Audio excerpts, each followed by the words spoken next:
everyone. I'm delighted to welcome Julie Fergerson, CEO and founder of MRC, to our session today. Welcome, Julie. Oh, thank you so much for having me today. I'm really excited to be here. Thank you, Julie. I'm absolutely delighted to have you today at our TP Women Voices of Trust series.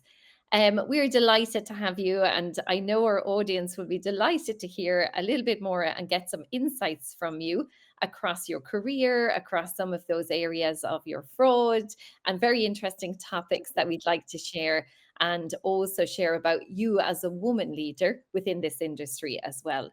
So, if you're good, we'll jump straight in. And I'd love to know what first drew you into this whole world of fraud, risk management, and a little bit about your background and experience, Julie, would be lovely.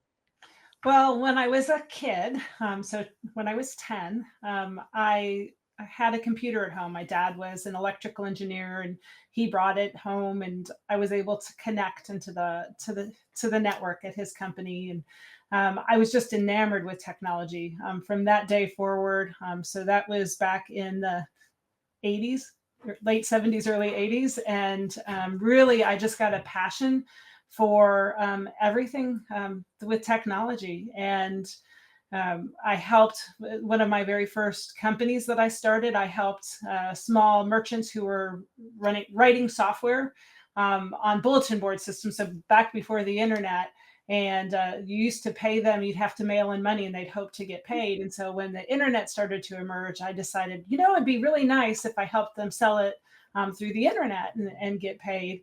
And when we went live, the very next day I learned about fraud. So even though there was only probably a couple hundred people on the internet at the time, there were fraudsters already. And so I really grew my career from that. And, payments and fraud is ever evolving and ever changing. And I love to learn. And so from that point forward, I was absolutely hooked.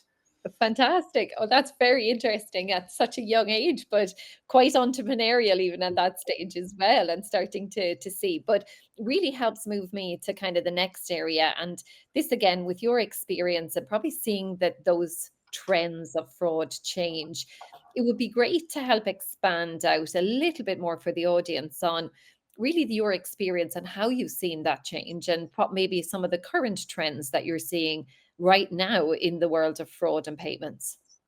Early on, especially for online commerce, fraud was primarily people who thought they could get away with it. It was what we called script kiddies, or people who were just kind of copying and sharing the information among each other. Then it moved into more sophisticated, there became tools. So Cardmaster was probably one of the first card generating tools to do network attacks. And then we evolved into bots. And now today, it is incredibly sophisticated, organized crime, running from compounds with tens of thousands of people that are committing the scams and fraud against everyone. And unfortunately, it's billions of dollars that are lost due to those scams. And so it's become very sophisticated using the latest and greatest technology. Unfortunately, the criminals seem to have unlimited funds and resources. And so it makes it challenging to combat Yeah. from the good guy side. Yeah, I think that's speed and scale, isn't it? It's very evident on how they're able to get around that curve as well. When we talk about customers, right, we're talking about how they have trust. So seeing how we balance that, how do you see the relationship then between making your online payment, that prevention of fraud, and then the trust that we evolve in both retail and e-commerce as well, Julie? Well, trust is everything. So when e-commerce first started to happen, people were afraid to shop online. The message from Visa and MasterCard of zero liability, it's safe to shop online, we've got your back, really resonated well. And even still today, it provides a lot of confidence for consumers to buy online. That said, I think it's evolved a lot. Consumers are looking for safe places to buy online. So a trusted marketplace like Etsy, or a name brand merchant where they recognize that name, they feel safe shopping online, really is becoming more and more important. Excellent. Yeah, that's very true. And I think you touched upon there, probably the world of AI, right? And innovation and what's happening in that space. And I know that brings the challenge, but it also brings probably some of the innovation that we can bring to the space here as well. It would be great to understand a little bit there on from again how you would have seen it evolve and what you see as quite innovative in the world here around managing fraud risk of late. Yeah, so we're in one of probably the most exciting times in history right now with the evolution of AI, and I am absolutely an AI addict from every possible angle, and it's definitely changing the way I interact. And I think from a fraud team's perspective, what I'm seeing is they're starting to use AI to do their jobs more efficiently, to do them faster. So while there is a fear always, is AI going to replace jobs? I don't know how much it's really going to replace. Certainly, the stuff that's very repetitive and that's not gut instinct will potentially be replaced. But a lot of reviewing fraud is gut instinct, and so and you need to be able to say why you're declining something if it looks suspicious. So even in my day-to-day job, as I use AI tools, what I'm finding is I'm a lot more productive in that there's room to only do the harder stuff, so all the easy stuff is going away, and I'm more efficient and more productive, but it's not replacing me. And so I think when you think about how we're going to use AI technology, at least for the next 5 to 10 years, I really think that people will be using it to say, how can I do this better? How can I do this faster?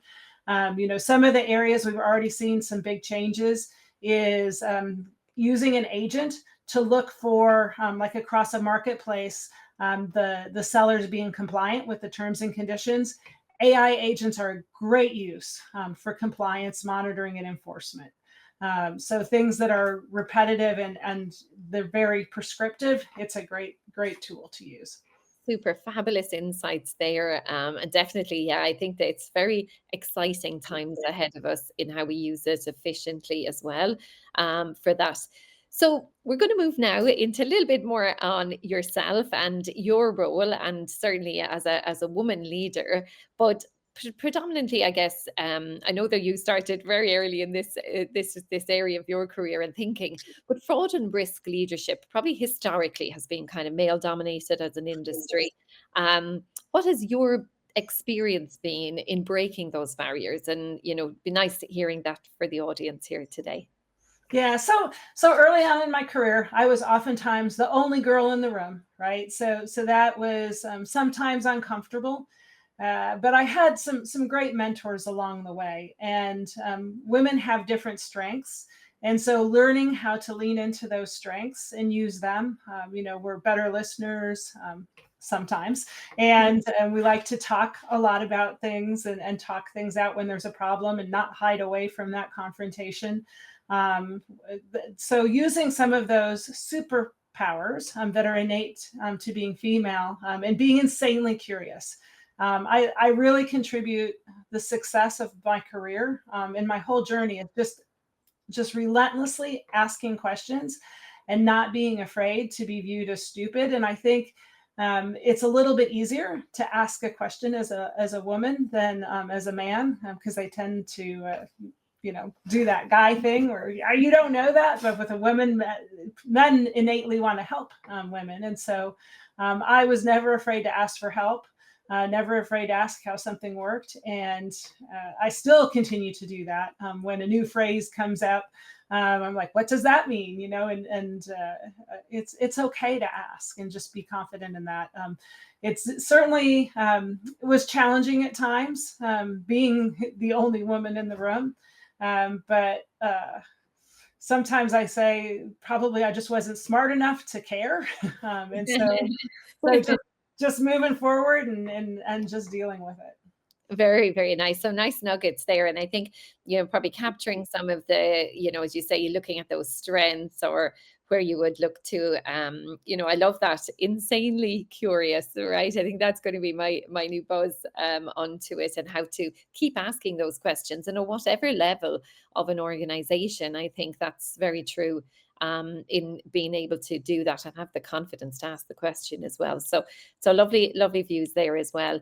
If there was one thing you would advise someone, particularly in this area, because, again, it's a very hot topic, it's really interesting, I mean, there's a lot within it. Any one or two pieces of advice that you would give a woman that might be interested in furthering their career in either the fraud, compliance, or risk area, Julie? There's two pieces. One is, don't be afraid to pick somebody who's really awesome and smart and say, "Hey, would you mind having a meeting once a month for the next 6 months and being my coach or mentor?" I've done that throughout my career when I wanted to learn a specific topic or like I really admired somebody. People are usually happy to help unless they're insanely busy, and then that's okay. But people are usually willing to help and spend a little bit of time, bringing up the next generation behind them. And then the second piece of advice that I have, and I've really believed this through my entire career for not only me, but for all the teams that I've managed, is it's family first always. Your kid is going to remember if you missed a play in third grade, probably for the rest of his life. Your team, your board will not remember even in a year if you missed a strategic board meeting or strategy session. I always give the example. So when my son was in fifth grade, they did a fifth grade graduation parade. And I wasn't able to come home. I think I was in Canada and I was at a meeting, and I had other support people in my network, there to support him because I was like, fifth grade graduation parade. This is like, it didn't even make sense to me. I mean, it's just fifth grade, right? And he still remembers. He's now 19 in college and he survived, right? But I missed it, and he remembered it, and he still talks about it occasionally. And it was an important event, and I knew it was probably an important event for him. I still don't know, knowing what I know now, if I would have gone to that one, but I did make an effort to always be there for all of the kids' stuff. And my kids do talk about that. And it means I've done day trips to Hong Kong and we've moved board meetings around my kids' schedule, which seems insane, but and I've missed some important things. And did it slow down my career a little bit? Maybe, but family is so important. Family is forever. How lovely, how lovely. And really brings that sense check back, doesn't it? Within the busy day, or, and as you say, it's work, right? But it's getting that work-life balance, right? As they would say, and making sure you prioritize. Really nice. And I'm sure lots of people on here will be either nodding, agreeing, and maybe taking those step actions as well, which I think is lovely. Just again, to revisit personal on what you see as well. Fantastic, Julie. Lovely insights. Just one or two more, very interesting, and this topic is so great. Because we have such a big range of people supporting many of our companies here. Maybe one or two small items there before we kind of close out on this session. But if there was one thing you could change about an organization's approach they take to fraud and risk, what do you think that might look like, Julie? So one of the things that when I sit down with fraud teams that I always say is, who on your team thinks like a fraudster, right? And if the answer is nobody, then I'd say go get somebody plugged in to that network, whether it's partnering with a solution provider who can provide you that intel, or whether you set up some fake accounts and you go into the dark side of the internet. But I think thinking like a fraudster and staying current on what the criminals are up to and the tools and trends that they're looking at is so important. And connecting with your peers is also really important. So in fraud, you're not a competitor. Your competitor is probably your best ally. And so networking. So there's really two things: figuring out who's thinking like a fraudster, and then talking outside your little world, because that's what's really going to help protect you. Very good, very good. Lovely points. And then moving to how you feel it, and you touched upon this at the start of the conversation, Julie, top of mind, it's so fast, it's so scale, and that person, they're out there, they're ahead of you, those actors. Where would you say kind of those bigger emerging risks look like in the next 2 to 3 years? If you had to think about it or you looked out, what do you see, or maybe those ones that you feel will either still remain or even get bigger? The one that definitely runs through my hamster wheel in my brain is AI makes doing really complicated hard stuff super easy. So it's easy to write code, it's easy to write an agent. The skill set, the skills, the talent, the tech talent and knowledge is going down really, really, really fast to do very, very sophisticated things. And so the criminals are going to be able to scale. And we've seen through the years when a fraudster learns how to commit a crime, the best thing they can do is tell all their buddies, because it's really easy to catch one guy. It's really easy to shut down and catch 100 guys. So you're less likely to get caught. And so they share that information really fast. And AI has accelerated the ability to build those tools and share that information across the criminal underworld really quickly. And it's accelerating at speeds we've never seen before. So that's the thing that I really worry about. Excellent. Very good. So just before we close, and you talked a little bit, and it was really lovely to hear how it resonated with your family and how you have that as really, a really, really key part of you. But when you're running such an amazing role that you do and showing that leadership, being involved, traveling, we'd love to hear a little bit about what Julie does in her free time, or what she likes to do and relax and just take that moment away from work as well. Is there anything that really you go to, Julie? I absolutely love the outdoors and have a sense of adventure. So I love to be on the water. I'm learning how to drive a boat on the ocean. So that's a new skill for me.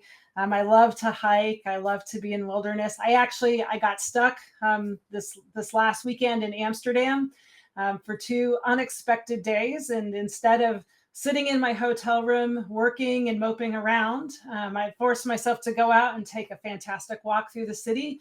And then the second day, I said, I'm going to go for it. And I did a 23-mile bike ride through the country and got to see windmills and cows and sheep. And so lots of rivers and streams. And I just love being outside. And so that truly is my absolute passion. And if you don't find me in front of a computer doing this kind of stuff, you will find me outside. Fantastic, fantastic. So, Julie, before we close out, anything's coming up on your radar in the coming months? Or I know as we draw into kind of maybe end of year into the early part of the year, or anything that is coming top of mind, or anything you're getting involved in that you'd like to share with the audience? I am just so excited about all the things that are happening because of AI, and getting together with the community. At MRC, we have a couple of conferences coming up in the spring, MRC Vegas and MRC London. And I am so excited just about being able to continue that conversation and talk about what's coming up, because every single day it's evolving. And there's new innovations, and AI is now smarter than a doctor, and in some things, not all things, but in some initial diagnoses. And there's a hospital opening in China now that has a small army of AI doctors diagnosing and helping patients. And so just watching what amazing things it's going to be doing for our world. And then taking a step back and talking about trust, safety, compliance, and risk around all these cool, amazing innovations. That's what I'm excited about. Fantastic. Julie, I feel the passion and I feel the excitement, and I'm very much so delighted to have you as part of our series for TP Women and Voices of Trust, Julie. I take a lot away from it. I love the insanely curious. I think that's really, really top of mind for the wide audience and for the women on our call here as well with us. But again, I thank you. You have a phenomenal career, so colorful, but it's just wonderful to touch in on some of those personal things as well in our conversation today. Julie, I want to thank you on behalf of TP. We were delighted to have you as part of our series. Thank Thank you. you. Thank you so much for having me. It was an honor.